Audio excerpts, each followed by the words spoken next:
वज़ीर-ए-आज़म शहबाज शरीफ ने कहा है कि पाकिस्तान के आइन और सब्ज़ी लाली परचम को तस्लीम करने वालों से बातचीत के रास्ते खुले हैं, मगर दुश्मन के साथ ना बातचीत हो सकती है, ना ही नरम रवैया इख्तियार किया जा सकता है।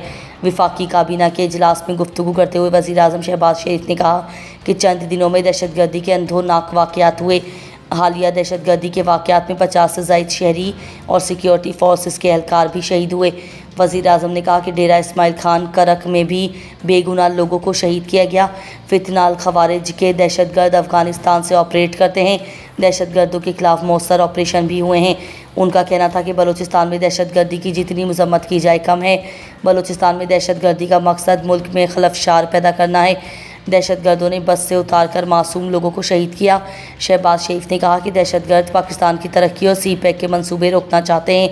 दहशतगर्द पाकिस्तान और चीन के दरमियान फासले पैदा करना चाहते हैं।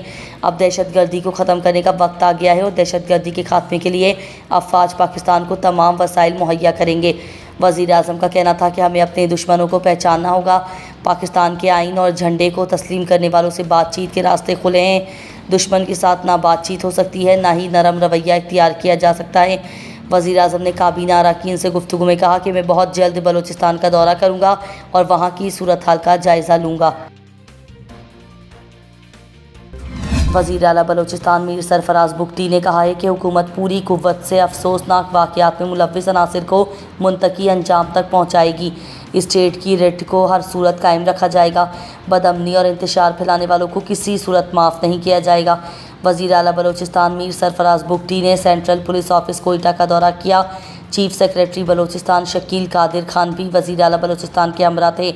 एडिशनल चीफ सेक्रेटरी दाखिला और IG पुलिस बलूचिस्तान ने वज़ीर आला को गुज़िश्ता शब मूसा खेल, कलात, बोलान, बेला खड्ड, कोचा और नोशकी की सिक्योरिटी समेत अमन व अमान की मजमूई सूरत हाल पर ब्रीफिंग दी। सिक्योरिटी समेत अमन व अमान की मजमूई सूरत हाल की ब्रीफिंग पर वज़ीर आला बलूचिस्तान ने कहा कि counter terrorism department CTD police और लिवीज़ को इंसदाद दहशतगर्दी के लिए जदीद आलात व साजो सामान से लीज किया जाएगा। हुकूमत गैर मामूली हालात में गैर मामूली इक़दामात के लिए तैयार है। Counter terrorism department CTD police, levies और तमाम कानून नाफिज करने वाले इदारे सिक्योरिटी का जामा प्लान मुरतब दें। इस मौके पर वज़ीर आला बलूचिस्तान मीर सरफराज बुगटी ने मज़ीद कहा कि किसी भी अफसोसनाक वाक़े की सूरत में मौसर और फौरी रद्द-ए-अमल दिया जाए। शाहराहों की हिफाजत के लिए गश्त को बढ़ाया जाए। दहशतगर्दों और उनके सहूलतकारों को हर सूरत की फ़रे किरदार तक पहुँचाया जाएगा। बेगुनाह और मासूम लोगों को निशाना बनाने वाले किसी रियायत के मुस्तहिक नहीं हैं। इलेक्शन कमीशन में PTI इंट्रा पार्टी इंतखाबात केस की समाअत दायरा इख्तियार और सुप्रीम कोर्ट की वजाहत आने तक केस ज़ेरे इल्तिवा रखने की PTI दरखास्तों पर फैसला महफूज कर लिया गया।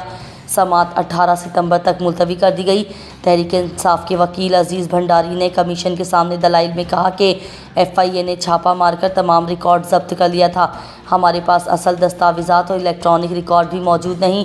सुप्रीम कोर्ट ने करार दिया PTI एक सियासी जमात थी और है। Member Khyber Pakhtunkhwa election commission ने रिमार्क्स दिए, हमने ये नहीं कहा तहरीक इंसाफ एक रजिस्टर्ड सियासी जमात नहीं। हमने सुप्रीम कोर्ट से पूछा है इंट्रा पार्टी इंतखाबात तस्लीम होने तक पार्टी सर्टिफिकेट किसके तस्लीम किए जाएं। PTI वकील ने इस्तदा की कि सुप्रीम कोर्ट के तफसीली फ़ैसले का इंतज़ार किया जाए तो वजाहत हो जाएगी।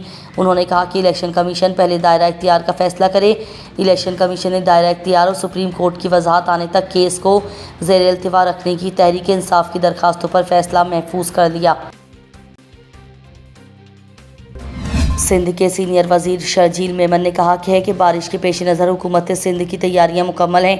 कराची में मीडिया से गुफ्तगू करते हुए शर्जील मेमन ने कहा कि वज़ीर आला हाउस में रेन एमरजेंसी सेल कायम है। उन्होंने कहा कि समंदर में तुग़यानी का ख़दशा है, माहीगीर समंदर में ना जाएं। शर्जील मेमन का कहना है कि निकासी आपके लिए टाउन्स को ज़रूरी मशीनरी दी है। KMC और वाटर बोर्ड के निकासी आपके सिस्टम को बेहतर किया है। ख्याल रहे कि सिंध भर में आज से 31 तक शदीद बारिशों का इम्कान है।